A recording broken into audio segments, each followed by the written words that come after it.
Olá, excelente tarde para você. Seja muito bem-vindo e bem-vindo à sua consulta com hora marcada. Consulta ao Doutor está no ar. Mais uma semaninha começando e eu sempre te pergunto, aproveitou o final de semana para recarregar as energias ou acabou se cansando ainda mais? É tão importante a gente parar para refletir, parar para se entender, para se observar. Afinal de contas, gente, é muito importante a gente saber como a gente está, se a gente está pronto para iniciar uma nova semana. E é por isso que às segundas-feiras a gente traz a sua saúde mental para o foco.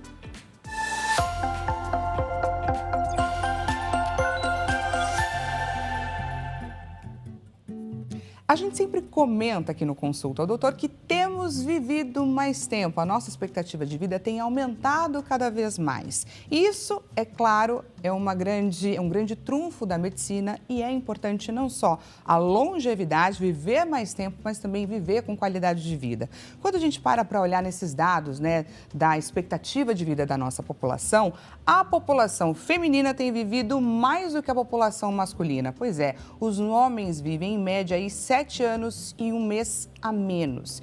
E se a gente parar para analisar quais são os fatores que justificam isso, não só os fatores físicos, mas principalmente de que forma que eles lidam com a saúde emocional, com a saúde mental, como eles lidam ou como eles deixam de lidar. Porque sim, gente, os homens enfrentam pressões sociais, eles têm dificuldade muitas vezes de encarar seus próprios sentimentos e principalmente de identificar e reconhecer que sim, precisam de ajuda para seguir em frente. E isso tudo reflete, é claro, em condições como ansiedade, como depressão, em busca, por exemplo, de uma válvula de escape. Isso leva, por exemplo, a vícios. E a gente fala também sobre doenças crônicas e tantas outras questões que acabam interferindo, que podem vir a ser consequência de você não olhar para a saúde mental. E a gente sabe que isso não é fácil.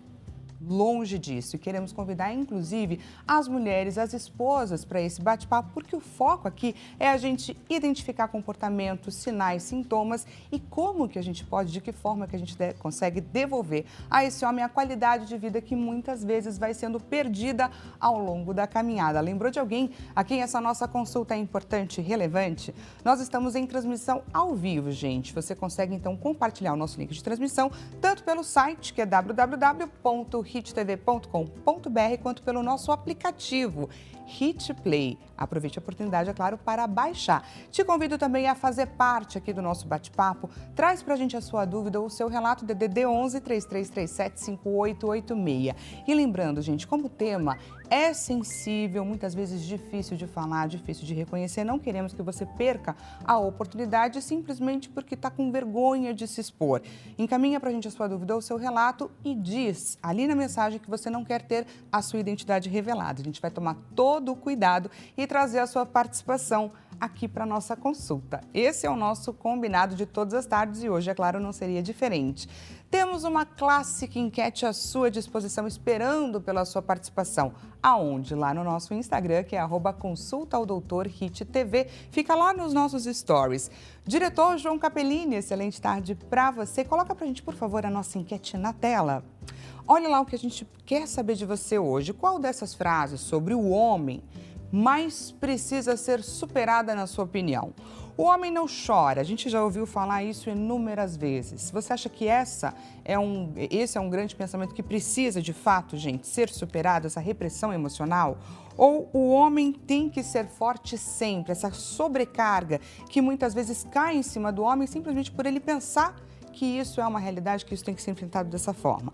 Homem não pode demonstrar fraqueza, o que pode levar muitas vezes a um isolamento desse ser humano, desse indivíduo, ou o homem tem que dar conta de tudo sozinho, o que leva, é claro, a ele pensar que ele não pode pedir ajuda, que fica difícil, ele se expor dessa forma. Entra lá e participa da enquete que a gente vai debater sobre isso. Antes de mais nada, deixa eu te apresentar quem são os doutores que estão prontos para compartilhar com a gente todo o conhecimento deles na tela. A gente começa então te apresentando o doutor Eduardo Leal, psiquiatra. Com 29 anos de atuação, construiu uma trajetória sólida na área da saúde, guiado pela busca por compreender a própria mente e, a partir disso, ajudar o outro. Seu trabalho é marcado por valores como generosidade e lealdade que fortalecem a relação com seus pacientes.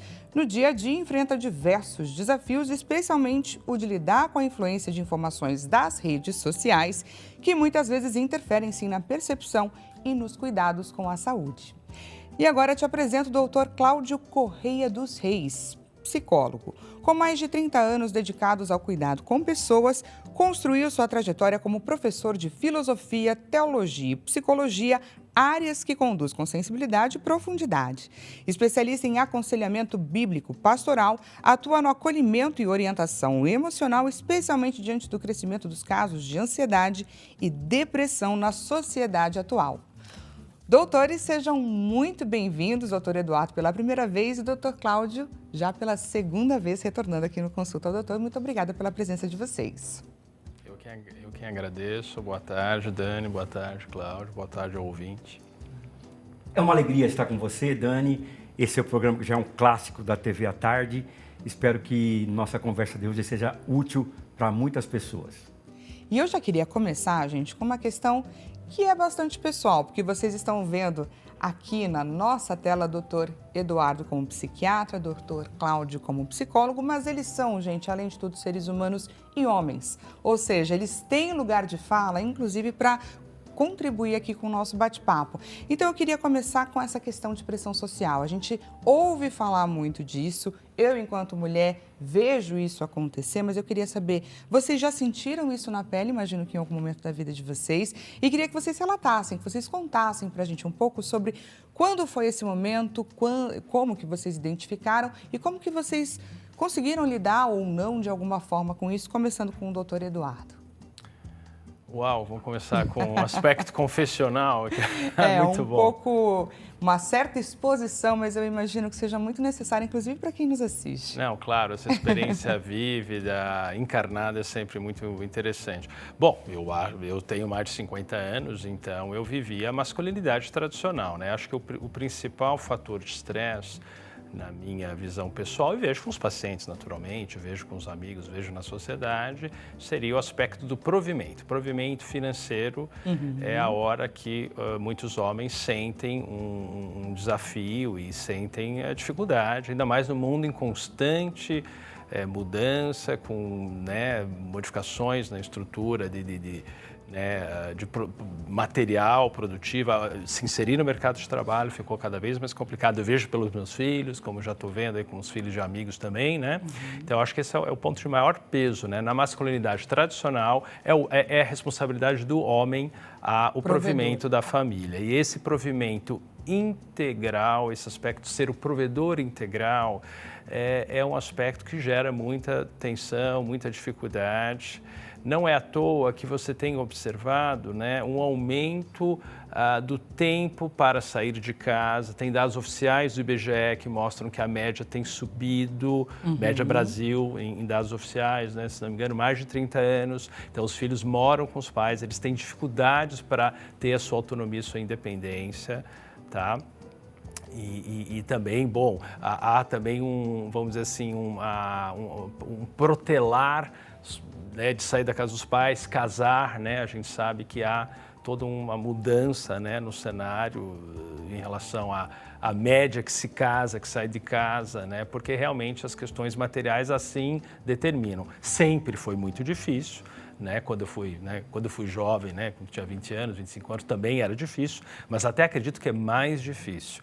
E isso explica, Dani, uma série de outras coisas que eu posso trazer alguns dados da piora da saúde mental do homem, sobretudo do homem jovem, de 18 a 30 anos, com dados oficiais que eu tenho aqui para trazer para vocês, vindo dos Estados Unidos, que é um país que coleciona bem dados, eles têm um bom... Que tem uma leitura bastante próxima, né, da sua população para tentar identificar essas questões. Exatamente.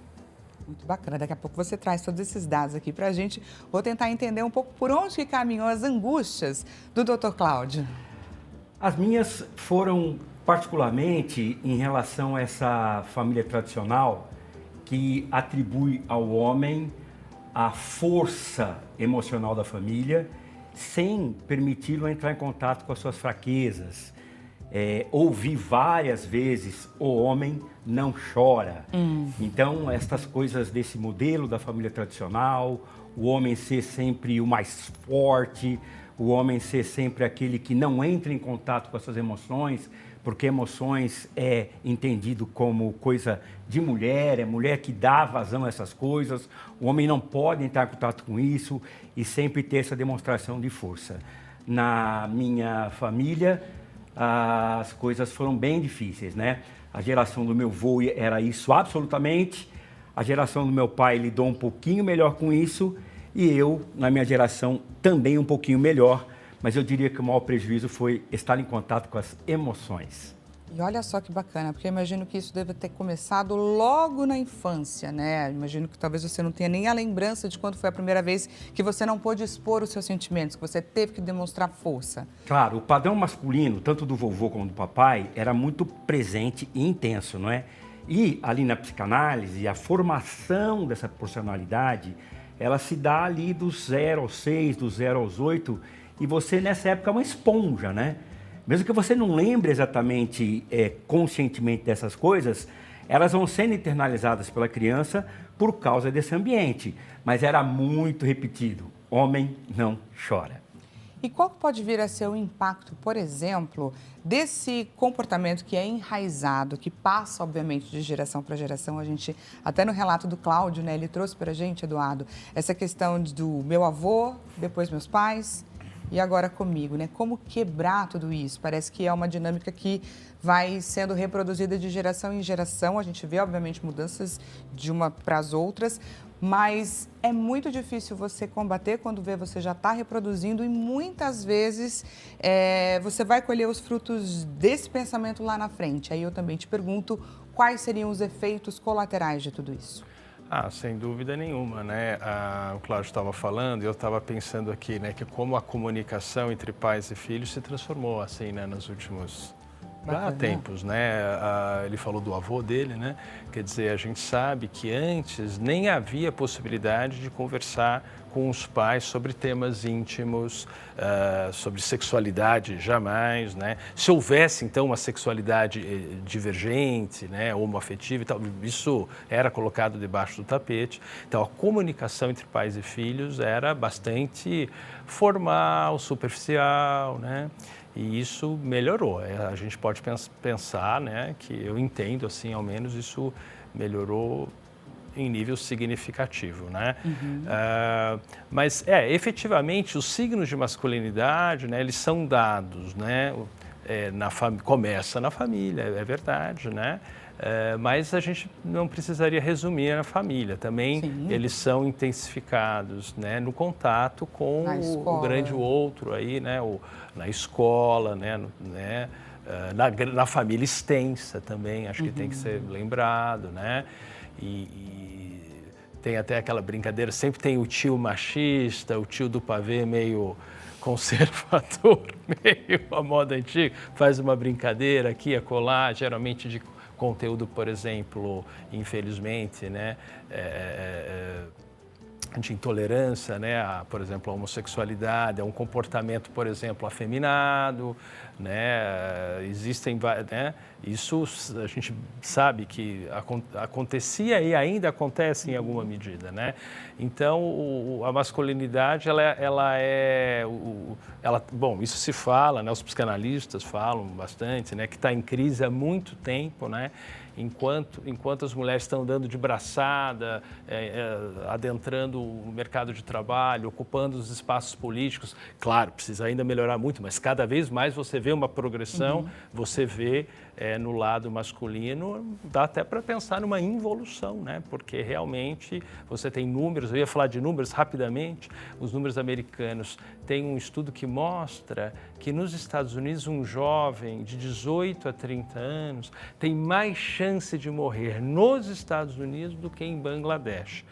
Quer dizer, então, os Estados Unidos um país desenvolvido, supermundo, a maior economia do mundo, mas o que está em jogo? Então, na verdade, você vê que é a pressão social, a pressão e a decepção, né, com uma carreira e uma prosperidade, um horizonte profissional que não se desenvolveu, que foi prometido, mas que não se alcançou, né? A comparação nas redes sociais, onde vem ainda, por exemplo, esses influencers de rede social mostrando grande prosperidade, grande opulência, e a pessoa na sua vida ela não consegue isso com facilidade, a gente sabe disso. Faça assim que você vai ter dinheiro, faça assado que você vai construir um império, um patrimônio. Exatamente, assim, aliás, eu vi recentemente, pessoal, tem um documentário no Netflix, não sei se vocês viram, que é Por Dentro da Machosfera. Ele é recente e ele está falando exatamente disso, né?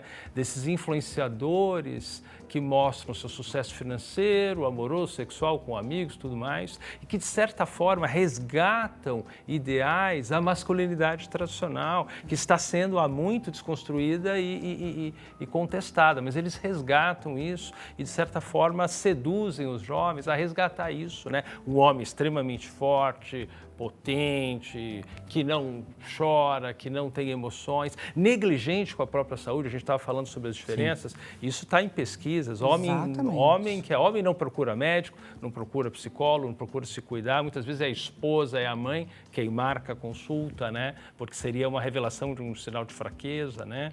E muito, muito interessante esse documentário mostrando, né, um jornalista francês que mostrou o dia a dia desses influenciadores masculinistas, né, que mostram um sucesso recuperando ideais de uma masculinidade tradicional que, bom, na verdade, faz muito mal aos próprios homens, né? Esse é um ponto muito importante. Vocês conhecem o Francisco Bosco, o Chico Bosco, filho do João Bosco? Sim, sim. Sabe? Então, ele é muito interessante. Muito. E ele marca sempre, isso eu gosto muito dele, e ele marca sempre que a questão desse machismo estrutural, dessa força do patriarcado, isso faz mal para o homem, não faz mal porque se coloca de modo superior às mulheres e submetendo as mulheres, portanto, faz mal às mulheres. Não, faz mal aos próprios homens. Exatamente por isso. Porque você tem que corresponder a um ideal, uma expectativa que você não consegue, e aí o resultado disso é o que é? Aumento de suicídio, aumento de alcoolismo. Nos Estados Unidos, tem o aumento de intoxicação por ópio, por opiáceos, é uma epidemia terrível.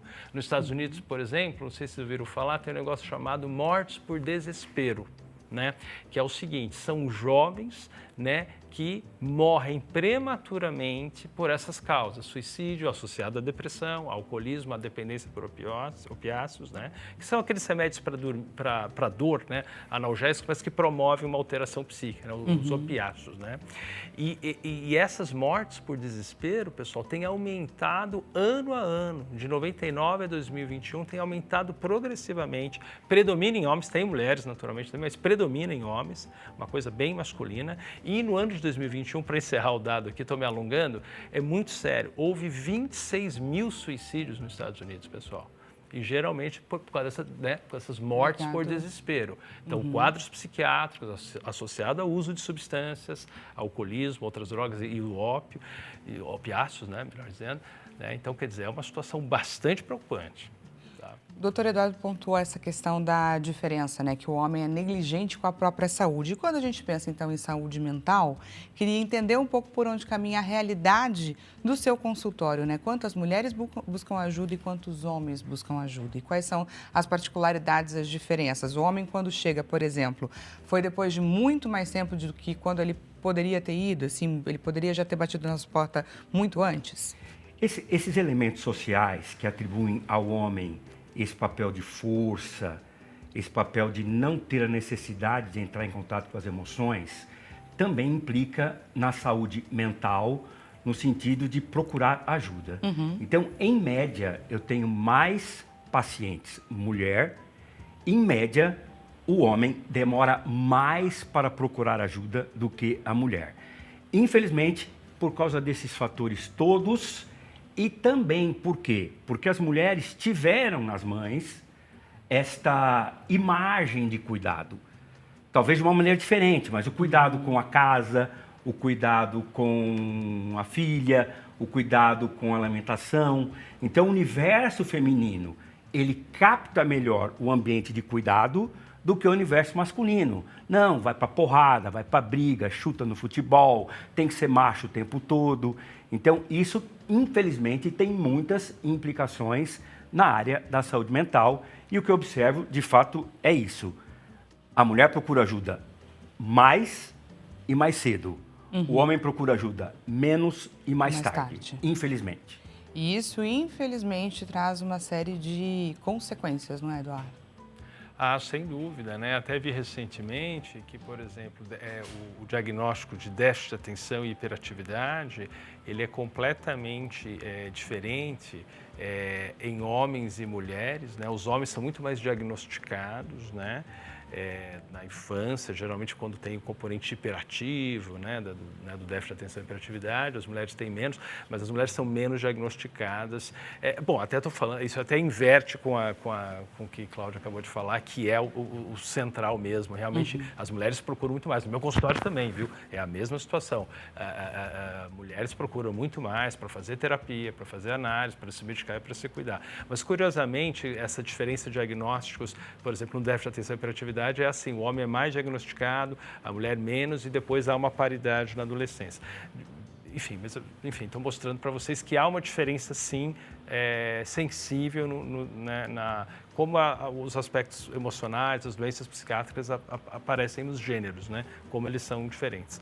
Mas predomina isso, sem dúvida. O homem é negligente com a sua saúde, tem que ficar uma mulher em cima, uma irmã, uma mãe, para que às vezes ele só vai bater na porta mesmo quando ele já não tem mais para onde ir.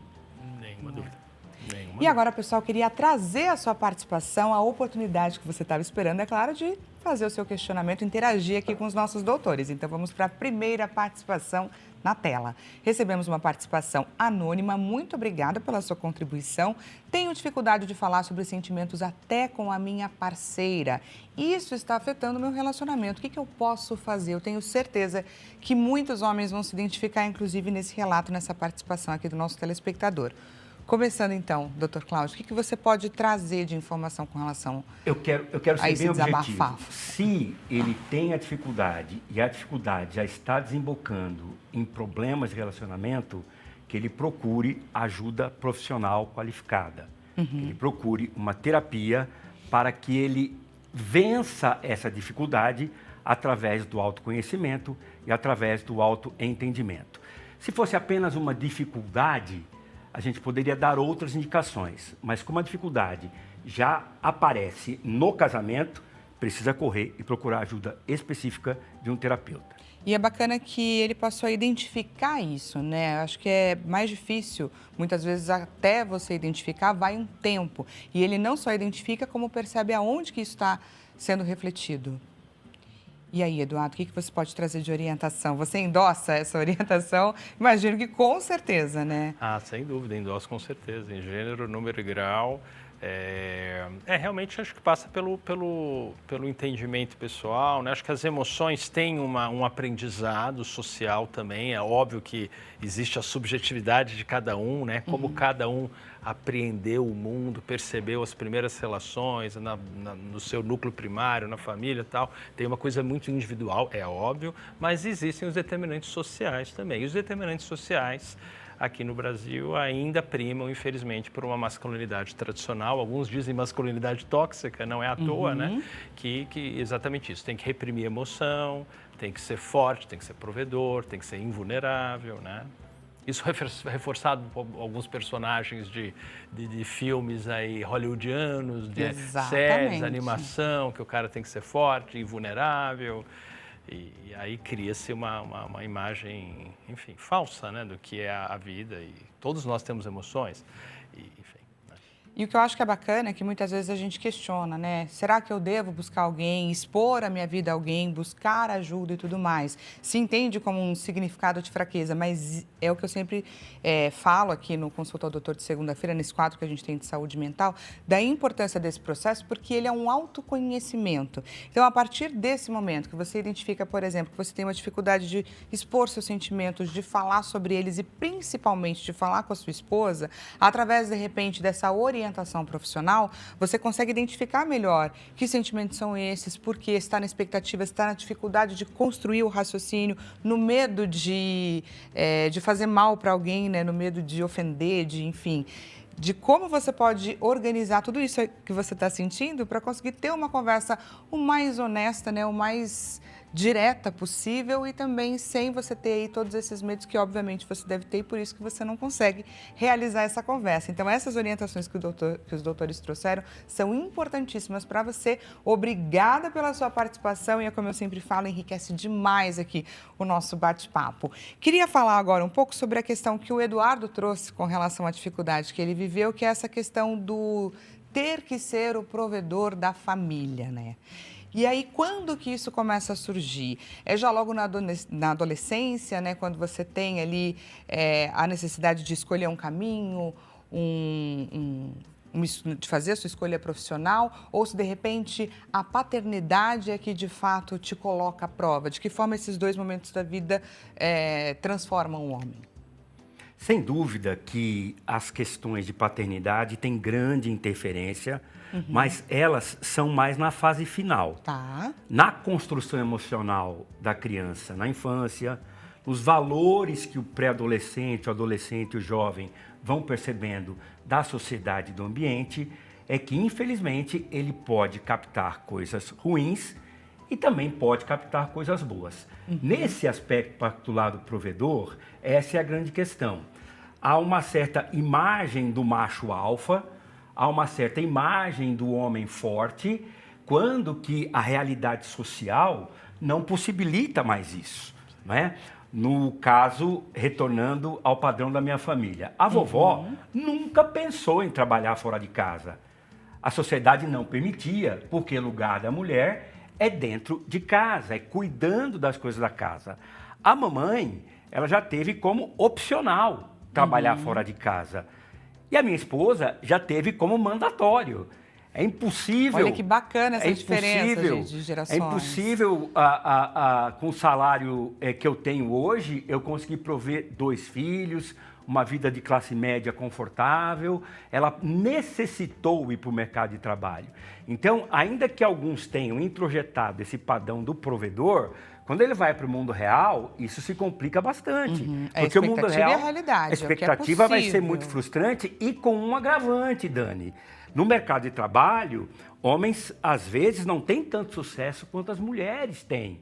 Além desse aspecto de que eu me sinto frustrado porque não consegui corresponder àquilo que eu aprendi, eu também vejo que, na realidade, a mulher foi mais longe do que eu. E todas essas coisas jogam pressão no ser humano. É claro, cada um vai lidar de uma maneira. Mas, se a pessoa teve um padrão muito rígido na infância, o homem é o forte, o homem é o provedor, se a pessoa tem dificuldade em assimilar que a esposa é melhor do que ele, é uma coisa boa e não negativa para a autoestima, tudo isso vai desembocar num problema gravíssimo de saúde mental que, infelizmente, vai precisar tanto de terapia como até de medicação. Porque os graus de frustração, os graus de dor na autoestima não são apenas tratados no sentido psicológico, às vezes também precisam do tratamento medicamentoso. Olha que importante, né, que o Dr. Cláudio está trazendo aqui para o nosso bate-papo. Vamos para mais participação aqui da nossa audiência. Daqui a pouco a gente continua esse tema, que esse tema é riquíssimo. Odair José, de Campanha, Minas Gerais. Odair, muito obrigada pela sua participação. Estou passando por um momento muito difícil. Desde o começo do ano, fico a maior parte do tempo na cama e não tenho vontade de fazer nada, nem mesmo o básico, como cozinhar ou tomar banho. O que eu posso fazer? Vou pedir para o doutor Eduardo começar essa orientação aí com o Odair. Bom, eu diria para o Odair que é muito importante ele passar nesse momento numa avaliação psiquiátrica, assim, a priori, assim, rapidamente, pelos sintomas, dá para dizer que ele pode estar padecendo, infelizmente, de um quadro depressivo, tá? Que precisa, né, de terapia, mas para poder sair desse momento agudo, né, de desânimo, apatia, só quer ficar na cama, não tem vontade de fazer nada, não sente prazer nas coisas da vida, no trabalho, na família, dá para dizer que pode ser que tenha um quadro depressivo e que precisa de medicação. Lembrando, né, que existe a psiquiatria no SUS, né, pessoal? Tem, né, dispositivos, tem na unidade básica de saúde, tem muitas delas que tem psiquiatra e tem os CAPs também. Às vezes, alguns hospitais também têm psiquiatras na equipe de pronto-socorro. É importante procurar. E para você que está aqui gostando do nosso Saúde Mental em Foco, a gente vai para um rápido intervalo, eu já estou te esperando.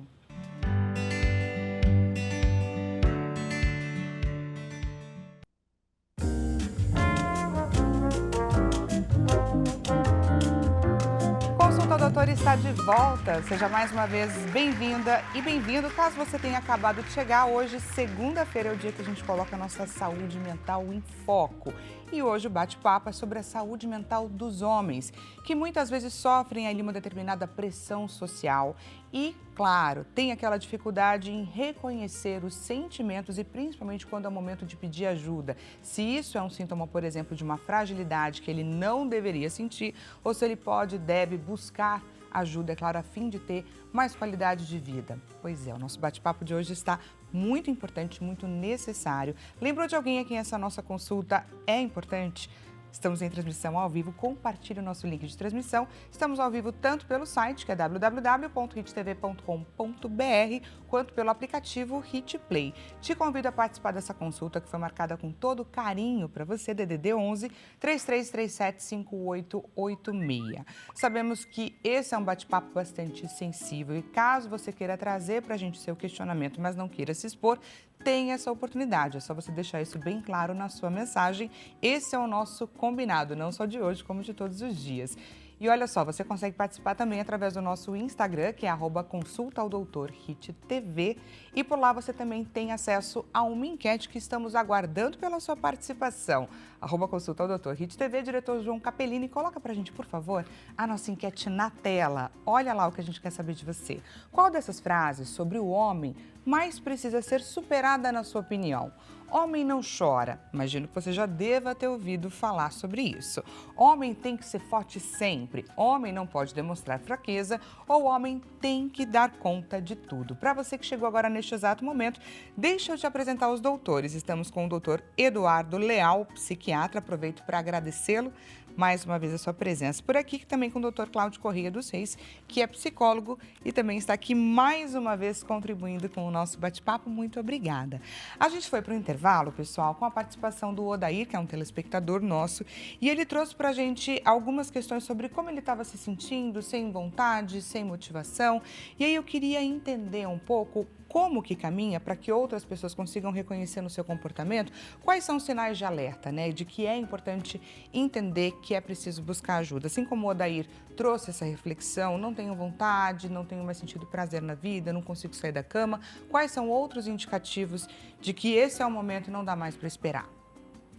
Doutor Cláudio. Pelo relato do Odair, ele demonstra alguns sintomas de depressão que a gente deveria avaliar se é uma depressão moderada ou profunda. Independente de qual classificação, ele já precisa de ajuda médica, ele já precisa de ajuda terapêutica. Ele contou que está passando por um momento difícil, muito boa percepção dele, e que ele está muito desanimado, não consegue sair da cama, não consegue sequer cozinhar. Isso tudo traduzido em sintomas, Dani, é importante a gente dizer que quando a pessoa sente uma tristeza permanente, quando a pessoa sente que o desânimo está maior que as suas forças, quando a pessoa tem distúrbios de sono ou de alimentação, quando a pessoa para de fazer coisas outrora prazerosas, ela já demonstra sintomas de problemas graves das emoções, no qual é necessária uma intervenção médica para tirar a pessoa desse quadro. Quando a pessoa cai nesse quadro, é importantíssimo o tratamento objetivo, direto. Não espere, não aguarde, não acredite que passar sermão ou dizer você vai sair dessa é suficiente. Se você tem alguém na sua família com esses sintomas, seja diretivo e seja positivo. Procure ajuda médica para essa pessoa. Quando o tratamento envolve o uso de medicação, existe um preconceito associado? Por onde caminha a sua dificuldade em prescrever? Bom, esse tema é muito importante, né? A gente estava falando um pouco aí da questão histórica, né? O Cláudio falou dos avós e tal. Assim, realmente, antigamente, né? Quem ia no psiquiatra, né, Dani, era a pessoa que estava maluca. O que o psiquiatra era? Era médico de louco, não é isso? Exatamente. Não, eu acho que houve uma mudança substancial. Ainda tem, assim, ecos desse momento, né? Atualmente há uma tolerância muito maior, né? E tem que haver, né? E é muito interessante que vocês trouxeram, né, esse recorte a partir do relato do telespectador, que é o seguinte, a gente está falando, o homem tem que entrar em contato com a sua emoção, tem que reconhecer suas fraquezas, a sua vulnerabilidade, mas se essa sensibilidade está demais, quer dizer, o sujeito já perde totalmente a autoconfiança, o amor próprio, não tem ânimo, não tem vontade de fazer as coisas, não tem prazer nenhum. É verdade, isso já não é o reconhecimento de uma fragilidade do homem, não é? Isso pode ser depressão. Gostei muito de vocês estarem enfocando isso, a distinção entre o que seria as emoções normais e o que seria já algo que está no campo da depressão. Muito boa lembrança, pessoal. E aí existe tratamento, né? Era o que a gente estava, até o Dr. Cláudio estava pontuando, né? Existe a terapia, né? Mas existem momentos em que é necessário o uso de medicação e isso não é fraqueza, né? Muito pelo contrário. É uma forma de te ajudar a sair desse fundo do poço e aí então você vai ter uma oportunidade melhor de olhar para suas emoções e conseguir dar sequência.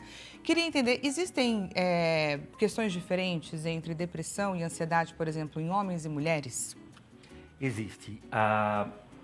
Até bem pouco tempo atrás, essas coisas eram mais vistas no universo feminino. Hoje, elas são vistas de maneira mais equilibrada.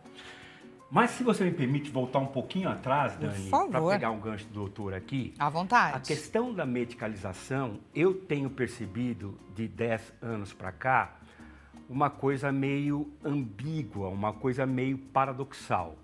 Eu também sou do tempo em que quem tomava remédio tarja preta era louco, né? E eu vi esse preconceito diminuindo, até porque a própria medicação evoluiu também. O tratamento evoluiu e a gente conseguiu atingir outros espectros de doença mental ou de problema emocional com uma medicação muito mais suave e muito mais eficiente. Sem tanto efeito colateral. Exatamente. O que eu percebo hoje é que está diminuindo o preconceito com a medicalização e está se atribuindo, por outro lado, um valor à medicalização muito maior do que o que a própria medicalização pode fazer. E esse é um caminho perigosíssimo. Perigosíssimo. Só para te dar um exemplo concreto, eu atendo um adolescente com vários problemas de crise de identidade, ele está medicado, eu não trato pessoas que não estejam corretamente medicadas e acompanhadas por um psiquiatra, eu faço questão desse trabalho sempre em parceria, mas a pessoa, o adolescente, teve um problema gravíssimo de decepção amorosa e me disse, eu vou voltar ao psiquiatra porque eu preciso regular a minha medicação.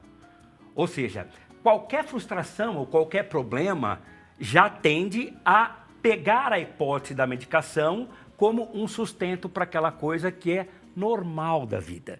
Não é? Existe sim a medicalização necessária e existe a supervalorização da medicalização, como se um adolescente não pudesse passar 15 dias por uma crise amorosa, por uma crise de paixão. Não é? Tipo, eu não quero sofrer. Eu não quero sofrer, anestesiando, na verdade, aquilo que é o meu material básico. Me fala desse sofrimento, me fala o que você está sentindo. Mas ele próprio, na minha modesta opinião, incentivado pelos pais, vamos voltar no psiquiatra, vamos melhorar essa medicação. Antes, agora você tá vamos aumentar a medicação, coisas que infelizmente são absurdas. Então, nesse pêndulo histórico, né, em um momento o pêndulo estava desse lado, a medicação é coisa de louco. Neste momento que eu percebo, a medicação resolve tudo. Os dois extremos são mentirosos e perigosos. Olha só que importante, gente, esse apontamento aqui do Dr. Cláudio, porque é uma mudança que teve de comportamento e que isso gera, é claro, graves problemas, porque também se torna cada vez mais difícil você conseguir tirar esse indivíduo da medicação. E aí ele fica extremamente dependente, não é? É verdade, muito bem lembrado, viu, Cláudio? Realmente a questão da hipermedicalização, né? Na psiquiatria o pessoal chama de hipermedicalização, e é isso mesmo, né? A todo mal-estar emocional, vamos pôr remédio, vamos aumentar, não é bem assim, né? A gente tem que tratar quadros bem estabelecidos e que geram um prejuízo significativo, e não é assim um estado, você ficar mal, assim, 2, 3 dias, reativo a um episódio, isso é normal, isso faz parte do espectro normal de emoções, né? Quadro reativo às situações da vida, né? Outra coisa é um estado sustentado ali, 2, 3 semanas, alterações, o Cláudio mencionou também alterações de sono, de apetite, o sujeito já não vai mais trabalhar, né?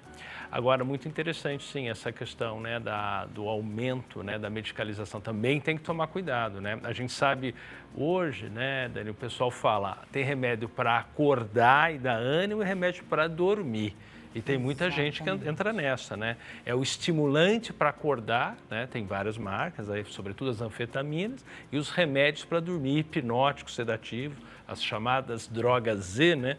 Para dormir. Então, realmente complicado. Então, é uma coisa que tem que ser bem balanceada, né? Não pode ter preconceito com medicação psiquiátrica de forma nenhuma, mas também não pode banalizar seu uso.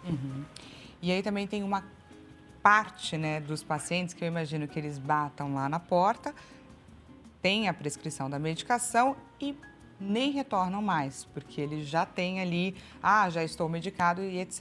E isso também tem um risco, porque se ele não tiver, obviamente, a receita para comprar novamente medicamento que, né, ele precisa, ele é de uso controlado e tudo mais, ele vai parar de usar por conta própria e pode vir a ter muitos efeitos colaterais, que eu imagino que vocês também passem por isso, por essa realidade, né, de pacientes.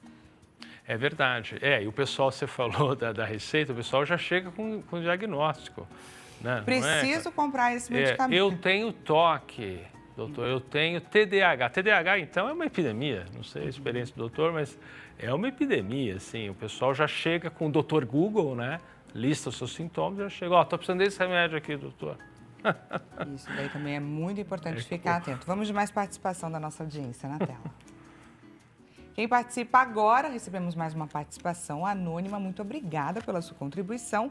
Estou passando por uma situação muito difícil. Minha esposa saiu de casa com o nosso filho e foi para a casa de parentes. Desde então, ela não atende minhas ligações nem responde minhas mensagens. Não sei como lidar com isso, estou muito angustiado. O que eu posso fazer nessa situação? Quem começa? Doutor. É uma situação bastante difícil essa. Nós precisamos avaliar se ele tem consciência exata do porquê a esposa saiu de casa. Sendo uma coisa que ele pode interferir, sendo uma coisa que ele pode melhorar, é isso que ele deve atacar inicialmente. Qual foi o problema e tentar objetivamente sair do problema. Agora, se ele não tem essa capacidade de autocrítica, é muito bom ele procurar algum profissional para conversar acerca dessa situação. Não que ele esteja necessariamente com alguma patologia, mas também a psicologia, a psiquiatria, a psicanálise, o aconselhamento podem ser diretivos para que a pessoa possa se autocompreender e ter uma orientação de como agir. Ele falou muito mais da situação conjugal, eu acho que a autocrítica e procurar uma ajuda poderia ser bem importante para ele nesse momento. Quer complementar, doutor? Só lembrei que realmente, às vezes, esse último episódio da saída de casa, às vezes é a ponta do iceberg de uma série de processos, né? Então, às vezes, realmente, eu entendo a impotência, né, do telespectador com essa situação, deve ser muito difícil, efetivamente, mas talvez para ele refletir um pouco que isso possa ser o resultado, o produto final de uma série de questões, uma série de momentos. Ele tem que refletir a respeito e tentar pesar todos esses fatores e também dar um pouco de tempo ao tempo, né? Também, exatamente. Acho que essa questão do tempo pode vir a ser necessária. Você falou bastante sobre essa angústia, né? Isso você trouxe aqui nessa mensagem e você viu, né? Nesses poucos, acho que não deu nem um minutinho, você percebeu o quanto esses profissionais te fizeram refletir sobre o seu comportamento, sobre o que pode ter ocasionado, sobre como que era o dia a dia entre vocês. Enfim, talvez seja esse o direcionamento que você precise agora, de um bom profissional para te fazer olhar para dentro e aí então você conseguir, de repente, encontrar o melhor caminho para você acessar a sua esposa novamente, conseguir ao menos um diálogo. Né? Então, a importância de você buscar ajuda. Muito obrigada, viu, pela sua participação. Temos mais participação na nossa audiência? Na tela. Quem participa agora, Bruno Lopes, de Florianópolis, Santa Catarina. Muito obrigada pela sua participação. Tenho tudo em ordem, mas me sinto vazio por dentro. Isso é normal? E aí, acho que esse questionamento do vazio, tenho certeza que muitas pessoas podem vir a se identificar com o Bruno, não é, doutor? Sem dúvida, questões existenciais, questões de uma certa angústia e dúvida acerca da vida, elas são perfeitamente aceitáveis, não é? Eu achei curioso que ele colocou tudo normal, Quer entre dizer, aspas, né? Imagino que o financeiro tá bom, tem um emprego, possível, tem isso, tem aquilo, mas... É possível questionar até o que é tudo normal, não é? Agora, uma sensação existencial de vazio, uma sensação existencial de dúvida, uma sensação existencial de que você não tem todas as respostas, eu não chamo isso de problema.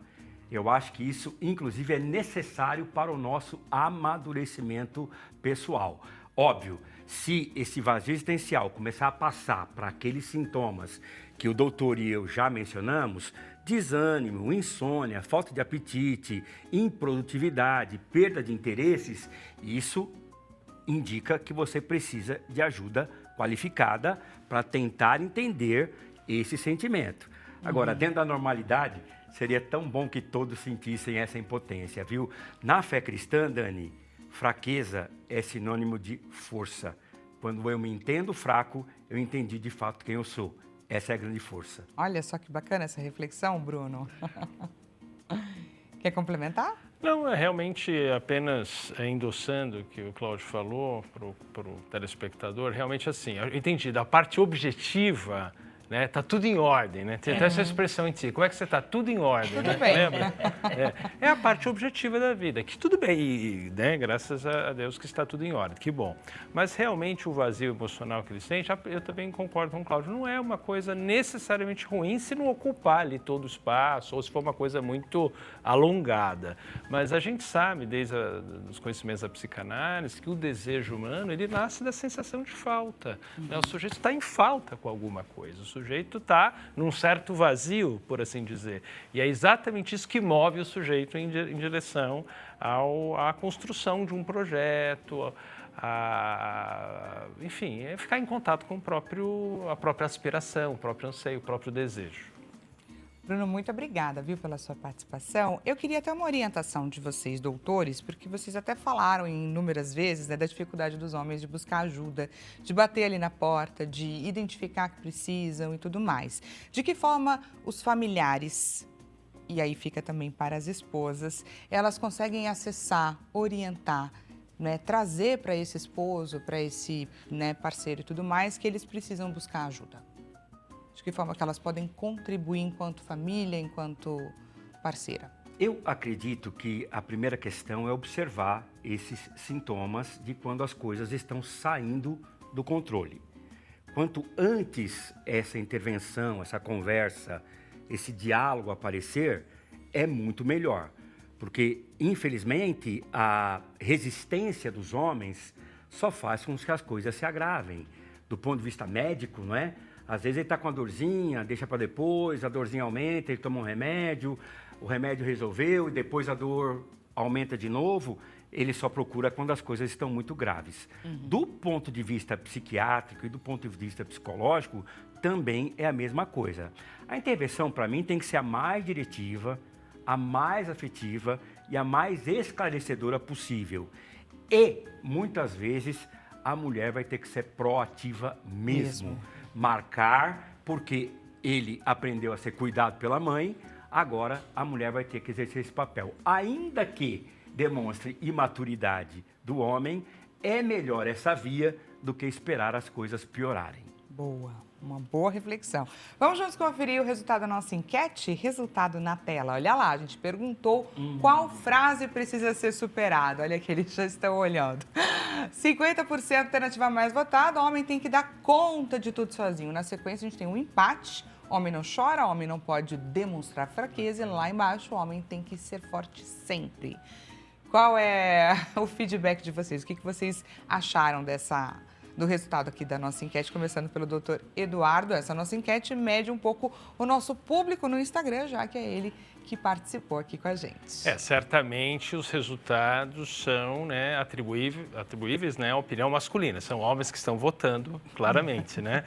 E, bom, olha, acho que isso, né, está em consonância, né, com o que a gente está falando aqui, de que realmente demonstrar vulnerabilidade é dizer que você é impotente para algumas coisas, né? E a gente, talvez valha a pena também a gente pensar, você estava falando do papel da mulher, né? A mulher que é um ser mais sábio, mais superior, sempre foi, sempre será. Olha! Não é, Dani? Gostei! Ah, sim, sim. Mas cabe a elas também ter um pouco de arte e engenho, né, para acessar o homem, assim, você estava falando, né, uma estratégia. Uma estratégia. Cláudio falou da afetividade, chegar de maneira bem, assim, com essa sabedoria ancestral feminina, né, chegar devagarzinho, olha só, né, porque sabe uma coisa curiosa? Eu entendo que os homens relatam pressão e eu mesmo estava falando, né, dessa pressão, né, no início, uma vez que sou um homem comum. Mas eu acho que as mulheres têm que encaminhar a coisa de maneira sutil, leve, afetiva, né? Sabendo que é um ponto delicado, nevrálgico, né, para a autoestima masculina, mas ao mesmo tempo, sabe o que é curioso? Elas precisam ter uma estratégia, né? Um jeitinho ali brasileiro. Um jeitinho que só as mulheres têm. Porque aí agora eu vou falar a parte mais polêmica aqui, que é o seguinte, alguns homens precisam de um pequeno empurrãozinho também, né? Exatamente, o que é muito necessário. Doutores, gostaria demais de agradecer. Um peteleco. Gostaria demais de agradecer a participação de vocês. E, claro, quem gostou, quer conhecer um pouco mais sobre o doutor Eduardo Leal, ele deixa à sua disposição o Instagram, Dr. Eduardo Leal PSI, doutor Cláudio Corrêa dos Reis, deixa à sua disposição o WhatsApp, DDD 11 987823573, Instagram e TikTok, prof.claudioreis. Muito obrigada mais uma vez pela participação de vocês. Espero que você do outro lado da telinha tenha gostado. Excelente restinho de tarde e até amanhã na nossa próxima consulta. Já estou te esperando.